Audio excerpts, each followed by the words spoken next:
Nah lama nggak ke berapa hari kemudian itu ya berapa bulan ya kalau nggak tahu. Pagi-pagi itu si Edi Salihin menyatakan permintaan maaf. Pada saat dalam permintaan maaf banyak salahnya dia banyak ngomong. Keseleonya. Banyak keselionya, Iya. ya kan.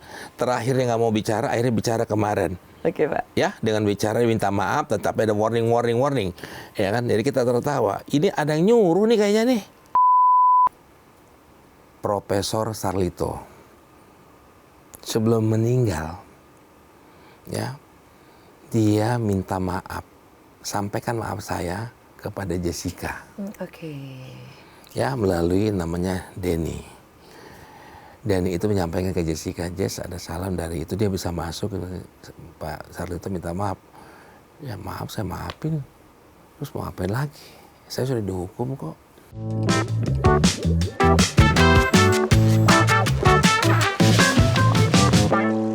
Oke Pak, kita semua memang turut prihatin atas kondisi yang dialami Jessica sekarang. Dan banyak orang yang merasakan kesedihan Jessica ya. Tapi kasihan saja itu kan nggak cukup ya Pak ya. Bener kan Pak ya? Kasihan saja tidak cukup. Nah, namun harus ada langkah hukum. Dan kini Abang sendiri ya, bersama Bang Otto serta ribuan pengacara itu terus berjuang membebaskan seorang Jessica Wongso ini.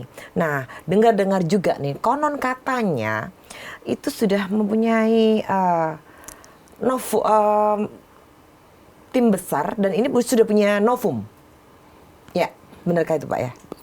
Nah, bukti baru. Itu seperti apa Pak, novum ini?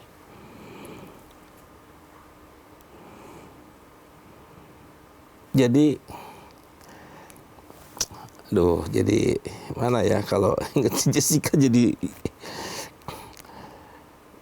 dengan adanya novum baru ini ya, kita bersama Bang Otto ya dengan tim ya mempersiapkan PK, dan PK itu sudah ditandatanganin suratnya, surat kuasanya.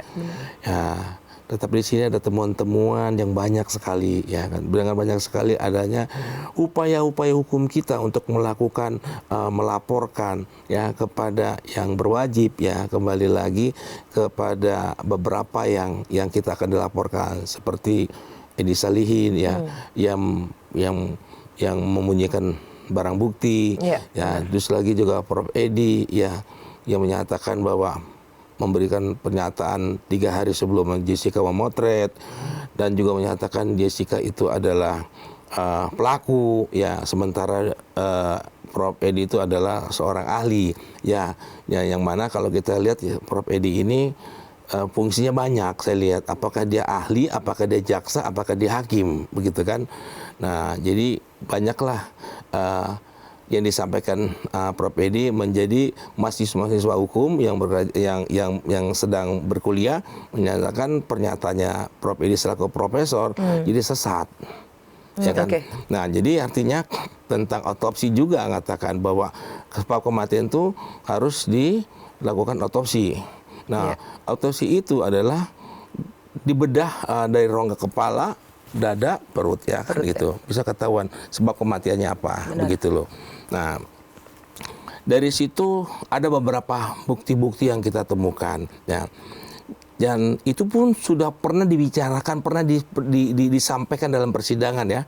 Bang Otto menyampaikan dalam persidangan itu tentang masalah sebab kematian ya. Dan ahli-ahli kita mengatakan juga buat apa diteruskan, nggak ada sebab kematian di sini. Ini kan kematian yang wajar gitu, nggak usah kita bicaralah gitulah. Kita minum kopi-kopi, itu ahli kita mengatakan waktu kita mau jadiin ahli ya waktu di Singapura ya. Saya juga ada di situ. Nah, tetapi apa yang disampaikan Jessica ahli kita dengan pertanyaan dari penasihat hukum sama sekali nggak digubris. Jadi saya gini ya melihatnya ya.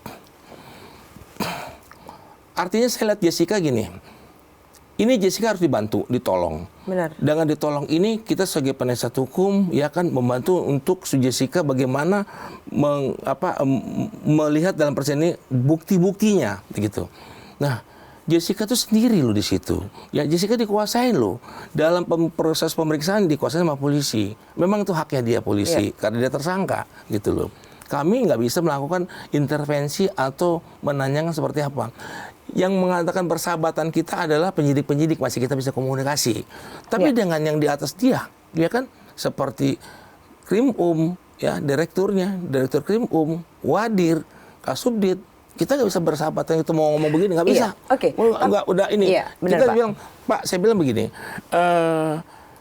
Proses pemeriksaan kita sudah ngedampingin. Jadi selesai kita ketemu, ya udah, dia harus berjalan, nggak mau berkomunikasi kayak kita begini. Loh, saya bilang wajarlah kita bisa komunikasi kan, menyatakan sesuatu apapun. Saya juga sesuai dengan prosedur yang diproses oleh penyidik kan. Nah, jadi kita komunikasi dengan itu nggak bisa, hanya penyidik gitu loh. Iya. Gitu. Oke, Bapak. Dengan gencarnya desakan publik ini loh ya, untuk mengevaluasi kasus ini, sepertinya kok berdampak luas ya. Berdampak sangat luas sekali ya. Termasuk pihak-pihak yang selama ini itu menginginkan Jessica itu dihukum. Ya.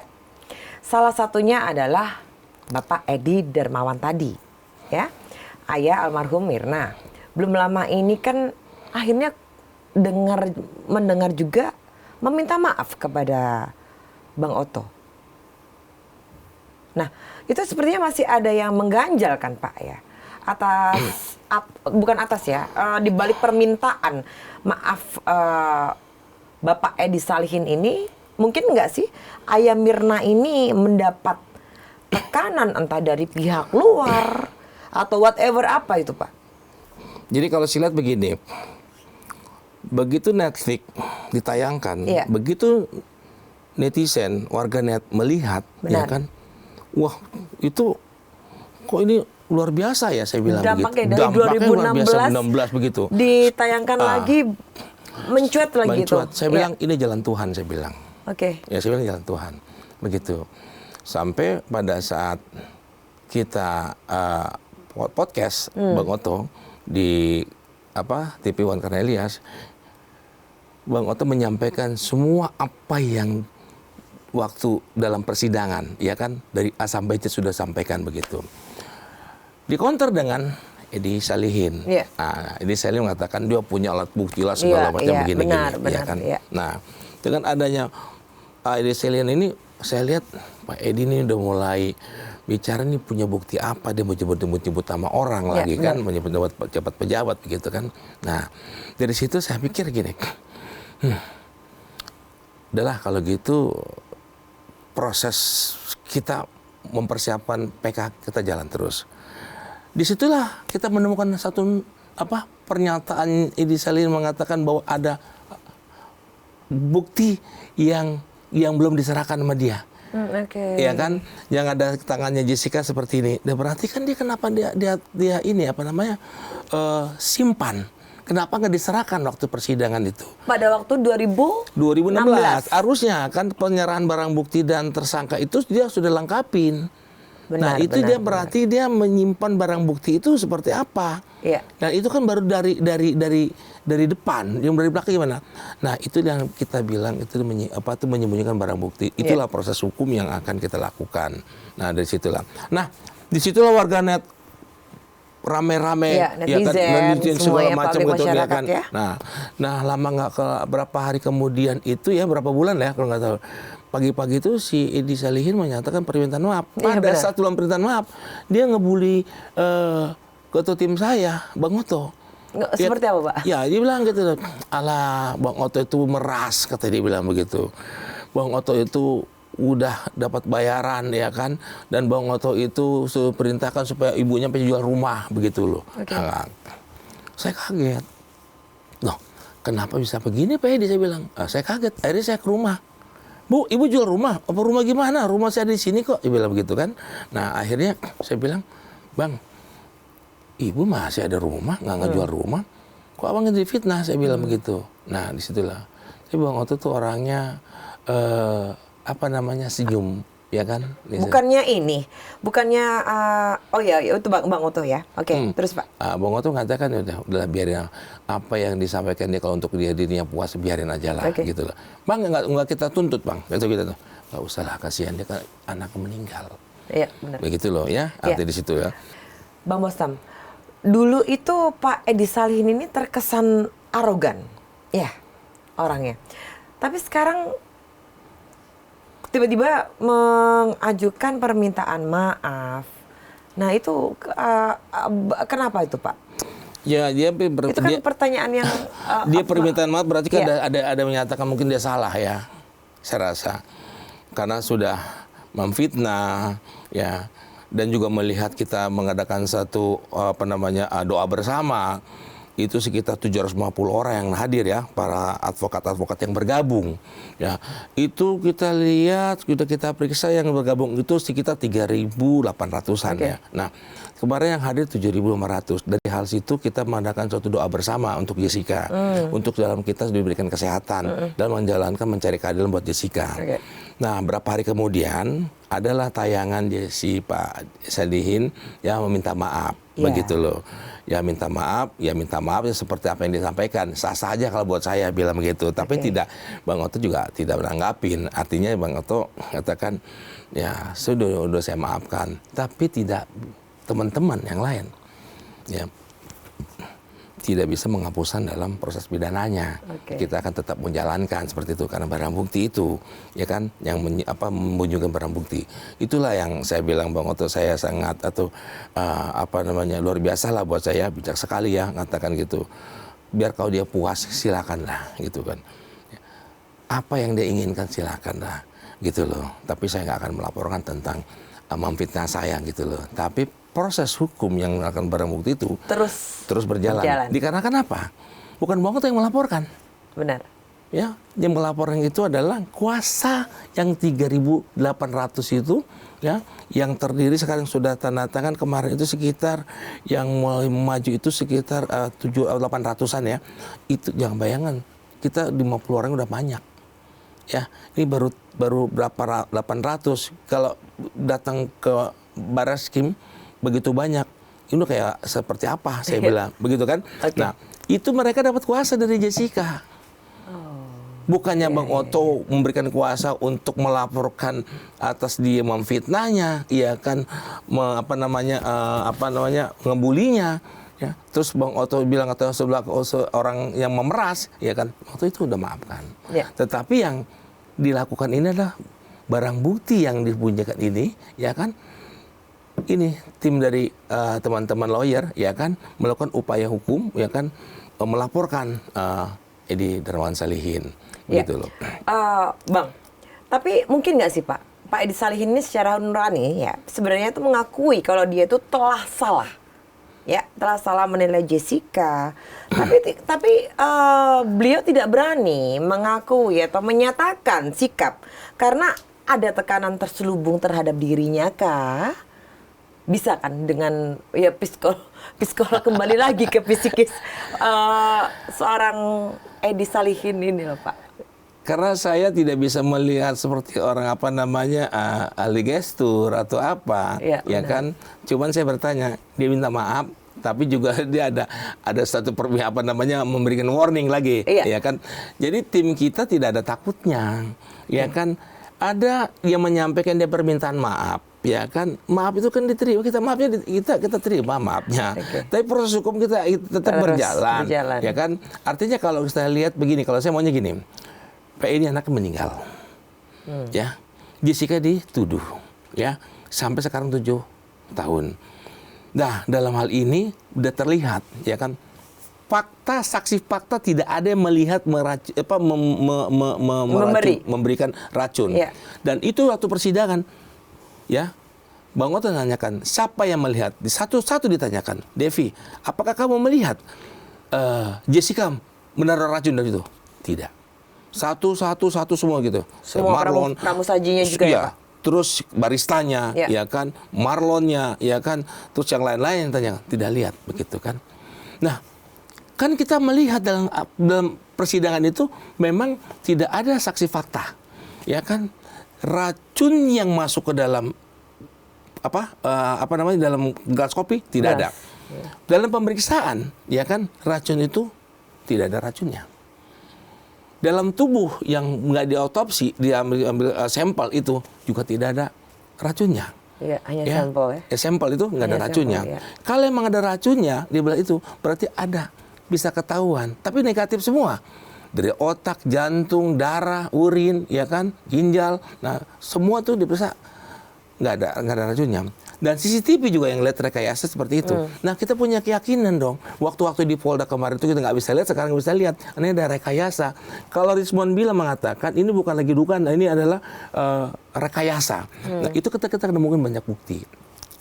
Nah, jadi dengan Jessica menyatakan buat saya nggak bersalah, si Pak Edi anaknya ini, makanya saya bilang meninggal lebih baik. Pak Edi, marilah duduk sama-sama. Kita mencari kebenaran. Benar. Ya kan, mencari kebenaran. Kita jangan kita berseberangan. Ya mempertahankan. Sama sekarang ya berseberangan ya. Sekarang Jessica sudah ditahan. Ya. Jadi terpidana. Benar. 7 tahun. Benar. Dengan 7 tahunnya ini Jessica, ya kan, meringkuk dan menderita. Ya. Ya kan? Saya nggak bisa baca, bisa nggak melihat tuh rohnya tuh gimana kan? Saya nggak bisa lihat. Saya bukan ini kan. Bukan Tuhan juga. Ya, artinya Jessica menderita. Ya, dia dengan Jessica menderita ini, nah, Bang Oto ya menyampaikan, alat negara pun juga nggak ada yang bicara, ya kan? Benar. Mahkamah Agung menyampaikan humasnya, Kejaksaan Agung menyampaikan, ya kan? Dari kepolisian tidak ada, ya kan? Yang ada Edi Salihin dan Prof Edi, ya kan? Nah, Bang Oto mengatakan, marilah duduk sama-sama, kita mencari kebenaran ini. Apakah benarkah Jessica meracuni? Dan faktanya tidak. Makanya jalan satunya untuk bisa membebaskan Jessica adalah PK. Makanya Bang Oto itu orang bijak ya, saya bilang gitu. Marilah kita duduk sama-sama. Kita bicarakan cari kebenaran ini. Gitu. Jangan berseberangan. Anda minta maaf tapi kasih warning. Ya, benar. Iya kan? Okay. Ya udah, tim kita udah lebih yakin lagi. Tapi gitu. konon ceritanya Pak, ada bukti baru yang sangat penting terkait CCTV.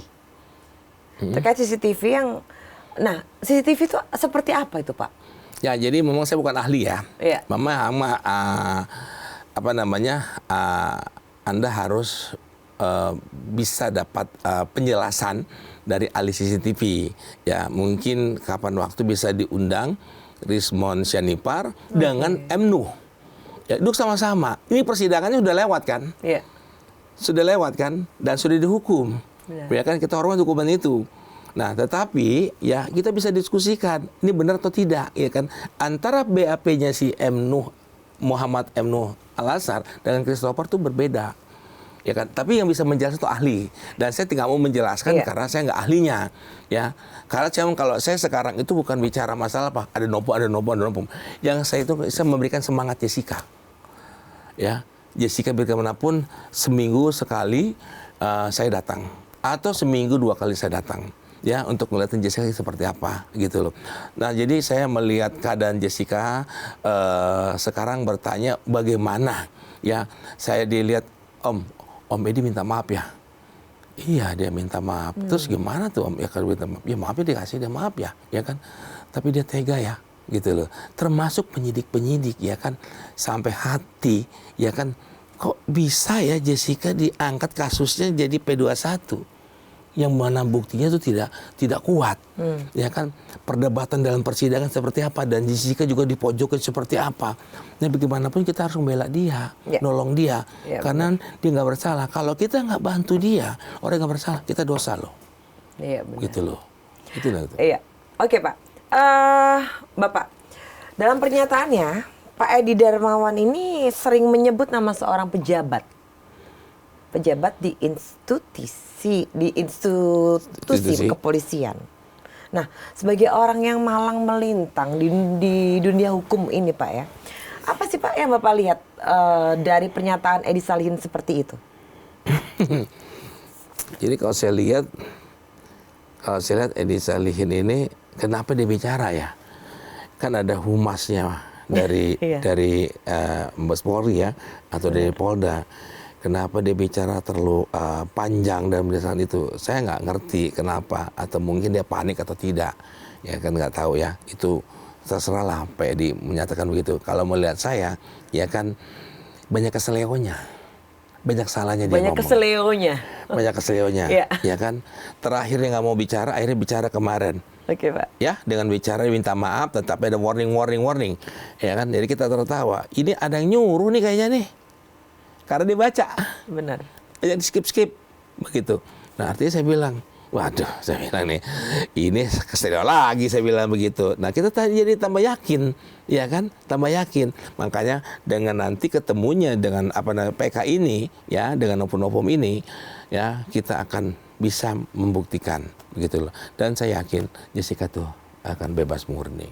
Benar, pasti ada. Kalau saya punya rasanya begitu. Goalsnya, ya. Pak ya. Cuman yang saya bilang tadi, ya kan, saya nggak akan lagi bicara hukum lagi, kan sudah ketemu ini, menemukan novum. Yang saya tegarkan adalah Jessica. Kalau saya ketemu Jessica kembali berkali-kali, biar dia telepon saya, ya, Om hari ini kemana, gitu loh. Nggak, kenapa saya harus datang? Nggak, Om sehat, ditanya, sehat, Om sehat. Dia mau ngomong apa lagi? Ya kan, pekerjaannya sudah dikerjakan, sudah. Dia nanya, gimana perkembangan? Nah,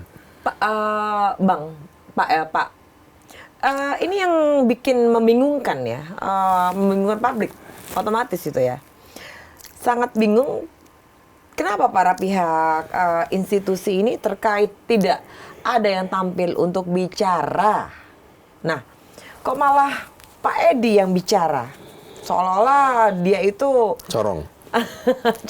Seolah-olah dia itu jubir semua institusi. Itu gimana tuh Pak Bostom?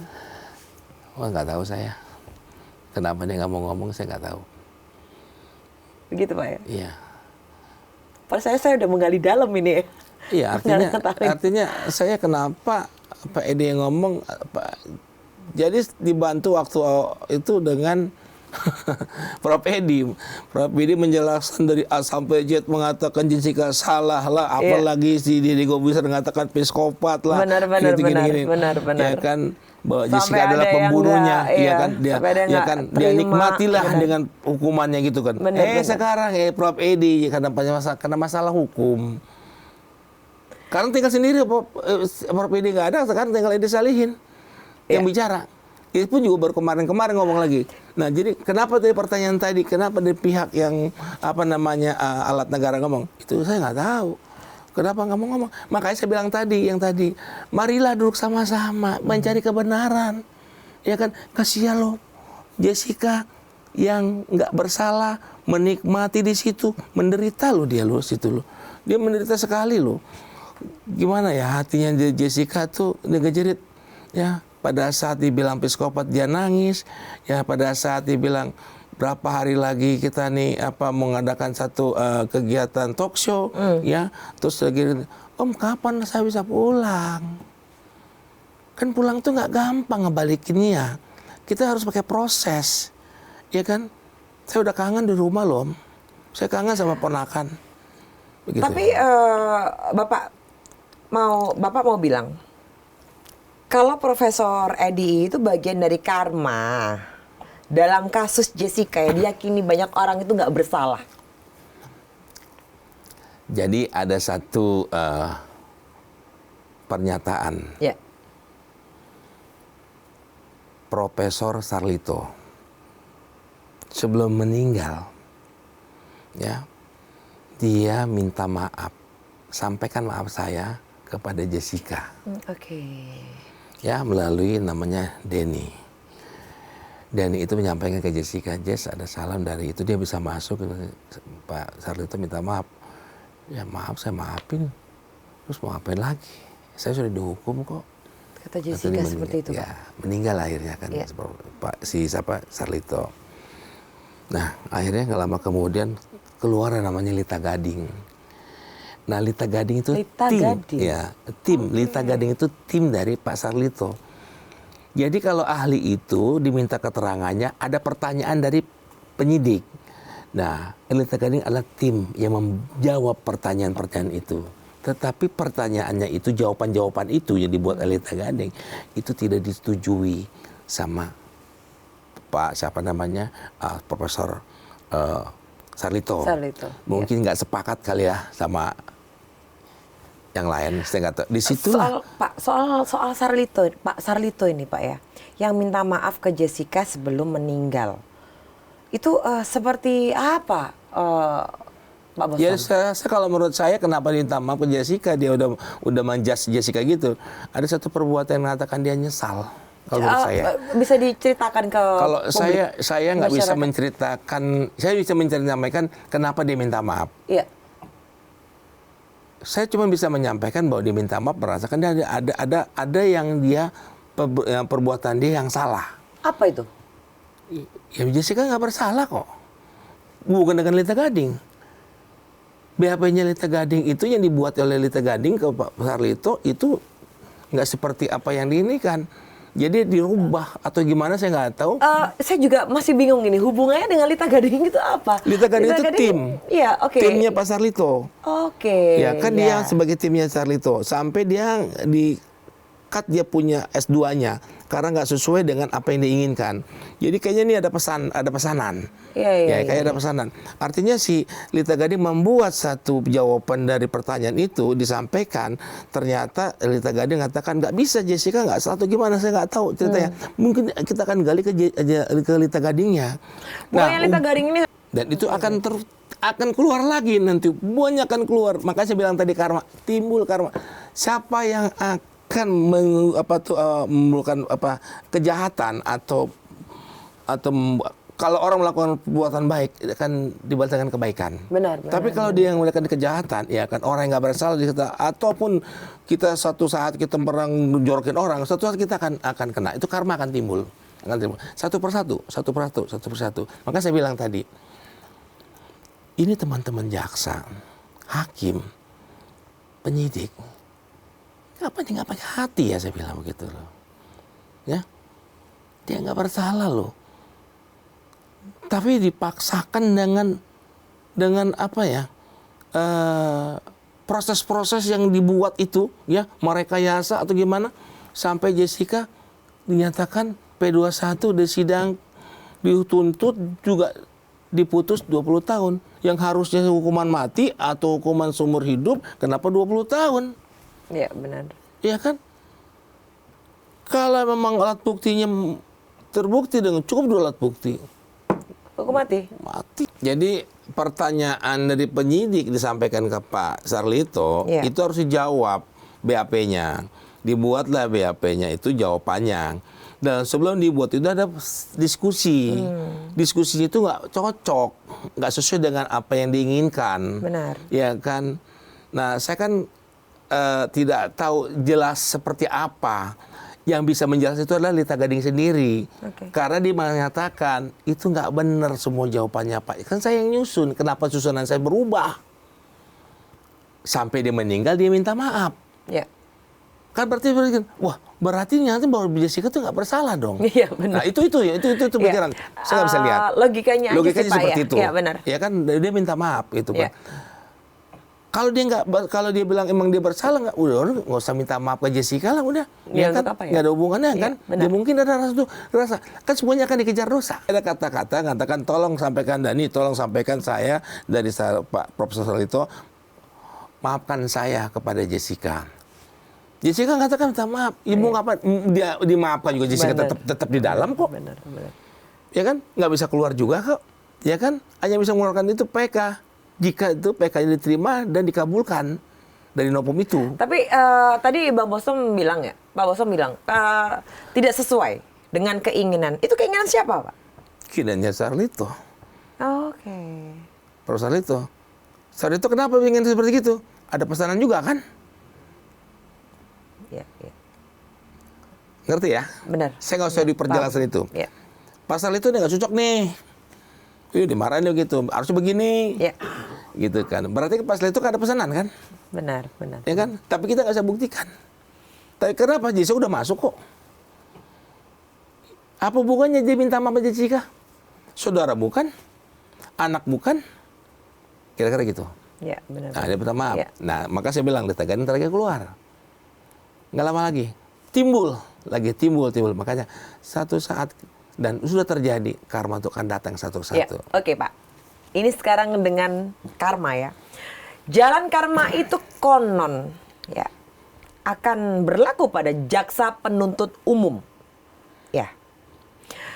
Berinisial S. yang sekarang disorot terkait harta kekayaannya. Apalagi sih ini Pak Boso?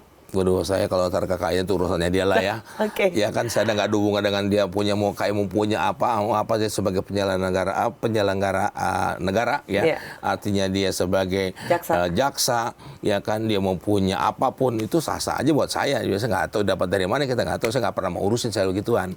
Ya kalau kami lawyer ya kan, kita bayar pajak, ya mau bayar berapapun juga nggak ada masalah. Ya kan gitu loh, tapi saya nggak bisa komentari soal gituan lah ya, artinya tapi, jaksa mau oke. punya apapun dan Iya. nggak ada urusan. Tidak ada urusan ya Pak ya? Nggak ada urusan. Iya. Ya urusan saya Ini, adalah bagaimana mempertahankan Jessica sehat terus. Oke. Bagaimana upaya hukum kita ya yang kita PK-nya dikabulkan. Benar. Dan bagaimana rangkaian upaya-upaya yang akan dilakukan laporan-laporan pada teman-teman yang 3.800 dari kuasanya Jessica itu menjalankan satu persatu. Ya kan akan terbukti. Nggak mungkin kita melaporkan, tim itu melaporkan kalau tidak ada buktinya. Ya kan, kalau tidak ada buktinya kan jadi masalah kan. Nah itulah satu persatu. Contoh, kok bisa nongol disalihinnya, minta maaf, ya kan. Tapi minta maaf ada pesanan dari belakang atau gimana tuh, wanti-wanti, ada naik pitam segala macam. Ya saya bilang orang boleh marah, boleh senyum, boleh ketawa, boleh nangis, saya bilang begitu kan. Ya, tapi kan dia kan udah diarahkan kan, begitu. Makanya saya bilang nggak mungkin tim kita nih, lawyer-lawyer yang sudah bergabung melakukan satu upaya hukum kalau nggak ada bukti. Kira-kira gitu loh. Pak, tapi lalu Hakim Gultom, Pak, yang kini dilaporkan dan bahkan kabarnya berpeluang mendapat hukuman juga. Waduh, ini repot juga ya Pak ya. Nah, terus tadi Bapak bicara juga, katanya punya cerita menarik tentang Hakim Gultom ini. Itu cerita apa sih Jadi Pak? waktu pertama persidangan itu Hakim Gultom itu sudah kita laporkan. Saya yang pelapornya. Kayak tambah panjang urusannya ya Pak Busom ya? Jadi 2016 itu sudah kita laporkan ke KY. Oke. Karena dia tidak, dan ada permintaan dari tim kita semua untuk menggantikan hakim itu. Ya kan? Nah jadi tiba-tiba hakim itu mintalah bicara. Cabutlah tuh laporan itu. Ya kan? Kita kan sama-sama, ya kan, saya hakim, ada penasihat hukum, ada jaksa. Ya kita lagi memeriksa seorang terdakwa. Ya, tua tim saya mengatakan cabut, ya saya cabut. Tapi dalam persidangannya saya bilang, ini Hakim Gultom ini sebagai anggota majelis. Ya. Tapi dalam prakteknya kayaknya ini ketua. Ya kan, dia sampai memperagakan turun rekonstruksi. Ya. Waduh, mengarahkan. Ya kan, begini loh. Jessica waktu di peragaan itu, ya kan, Jessica sendirian loh. Ya kita sebagai penasihat melihat kan, jaksa melihat dia turun loh, hakim turun. Baru ini saya bilang persidangan, selama saya belajar waktu saya magang sampai sekarang ada peragaan di persidangan, baru ini saya lihat loh, hakimnya turun. Ya bikin satu ini, gimana cara ini? Ya kan, kamu gimana waktu minumnya begini? Ya kan, akhirnya nggak lama nggak selesai juga kan peragaan itu kan, rekonstruksi disebutnya. Dia naik lagi ke atas. Jessica sendirian loh. Benar. Ya, sehingga dipajak sini. Tapi Jessica dengan tenangnya, dengan pertanyaan Pak Bang Oto yang katakan, siapa yang melihat Jessica meracun? Satu persatu ditanyakan, tidak melihat. Nggak ada satu fakta yang... Pak, tapi kayaknya dalam kayaknya nih ya, kok banyak tokoh yang terseret dalam dugaan kejanggalan kasus ini, Pak Busom. Maksudnya? Ya? Banyak tokoh siapa? Banyak tokoh yang terseret dalam dugaan kejanggalan kasus ini. Nah, apa mungkin ini membuat upaya pembebasan Jessica seperti membentur tembok raksasa? Pengertian tokoh aja, tokoh gimana nih? Hakim, maksudnya. Iya. Itu sih kalau tokoh yang namanya hakim jaksa dalam Hakim, persidangan, jaksa, polisi, ya kan? iya. Itu dalam 2016. Itu kan menyeret banyak tokoh. Nah, itu bagaimana, Pak? Itu seperti membentuk tembok raksasa kan? Saya udah bilang tadi, P21 dipaksakan, ya kan, sampai saya nggak berani menyebutkan siapa yang harus melakukan supaya dia diterima ini. Belum waktunya saya bicara. Oke. Belum waktunya saya terima nih berkas ini. Iya. 1 hari loh, last minute nggak P21, P19 turun, demi hukum, bebas demi hukum, Jessica keluar. Tapi ada perintah, terima nih berkas ini. Tapi menurut feeling Bapak sendiri, Pak Busam sendiri. Iya, saya terusin dulu nih. Iya, benar. Ya kan? Iya. Terimalah berkas ini, ya kan. Nanti di persidangan aja, kalau dia nggak terbukti, bebasin dia. Tapi kalau terbukti, ya hukum dia. Ya kan? Itu ada perintah, ya kan? Yang mana waktu awalnya itu turun naik, ya kan? Kenapa Jessica, si Amira itu tidak diotopsi? Itu satu fatal yang mengatakan nggak bisa P21. Benar. Ya kan, penyebab kematian ini wajar atau tidak wajar? Benar. Apa diracun atau tidak? Benar. Nah, itu di situ. Ya, tapi dipaksakan naik. Tapi setiap saksi ahli kita, pertanyaannya siapa namanya dari ahli kita beng, ya. Itu kan bicaranya kan keilmuan kan tentang masalah racun ya. Nah, jadi dalam tubuhnya Mira itu mengatakan tidak. Tapi si jaksa mengatakan apa? Kan bukan bicara ke materi itu. Menanyakan masalah visa kedatangannya ini gimana? Ya kan? Dikejar sama dari visanya, ya kan? Anda petugas atau tidak? Pulangnya apa? Dideportasi. Nah, itu kan satu nggak masuk akal. Bersitegang terus dengan kita. Nah, jadi Jessica sendiri mengatakan, kok saya dihajat habis ya? Iya, benar-benar saya perempuan yang nggak bisa buat apa-apa. Kenapa saya harus diginiin? Ya. Tahu nggak? Waktu saya nganterin Jessica pada saat ke pelimpahan ke kejaksaan. Tapi akhir-akhir ini pernah Bapak menemui Jessica ya? Tiap hari, seminggu sekali. Oke. Jadi kembali tadi saya bilang tadi, penerimaan Jessica itu tuh panjangnya kayak apa tuh mobil? Waktu Jessica turun dari mobil mau masuk ke ruangan kejaksaan, apakah dia bisa turun? Padat lautan manusia. Dia yang menerima siapa? Ada Kejari. Ya, ada Humas Kejati. Biasanya orang dilimpahkan itu biasa aja kok, nggak ada apa-apa. Nggak ada Kejarinya kok. Nggak ada Humas dari Kejati, ya. Ini kok penuh, ya ada apa saya bilang. Dalam persidangan yang keberapa dan yang terakhir, wah, tim dari Polda turun semua, Dirkom juga ngelihat. Ya kan, terus lagi Kejari juga ada, Humas dari Kejati ada. Ini apa saya bilang, Jessica kenapa sih saya bilang sampai kayak begitu? Bener. Ya kan? Iya. Aneh loh. Tahu nggak, pagi itu belum sidang itu keamanan dari kepolisian apel di persidangan di parkiran di halaman gedung Pengadilan Negeri Jakarta Pusat. Iya. Setelah saya pulang apel juga. Penjaganya ketat. Jessica bisa lari enggak? Ini contoh aja. Jess, ada waktu pintu terbuka nih kita jalan ke situ. Dia nggak mau. Saya nggak mungkin lakukan itu. Saya masih dalam proses hukuman dan saya hormati hukuman ini, tapi saya nggak bersalah. Nah, kembali yang tadi bilang tadi, Jessica turun dari mobil, naik dari mobil, itu jaga ketat. Saya bilang, apaan sih si Jess? Waktu Jessica mau diwawancara aja nggak boleh. Begitu loh. Nah, kenapa saya bilang, kok napi-napi lain boleh? Benar. Saya bertanya, benar. Ada apa sih kamu, Jess? Iya, sebegitu rumitnya dan saya nggak perlu jelasin ya. Iya, sebegitu rumitnya dan atas polemik ini ya Pak ya. Kenapa saya nggak boleh ngejelasin tadi ya, polemiknya seperti tadi ya, yang bilang barusan tadi. Itu surat izin untuk Jessica diwawancari ada loh tanda tangannya Wamen. Tolong, astaga. Tolong dibantu dengan ketentuan. Iya. Faktanya Jessica nggak ada kasih wawancara. Astaga. Tapi yang lain boleh. Ya. Oke. Ya kan? Ya, ini kenapa? Apakah ini tumpangan politik atau apa kita nggak tahu. Tapi saya ngerti semuanya.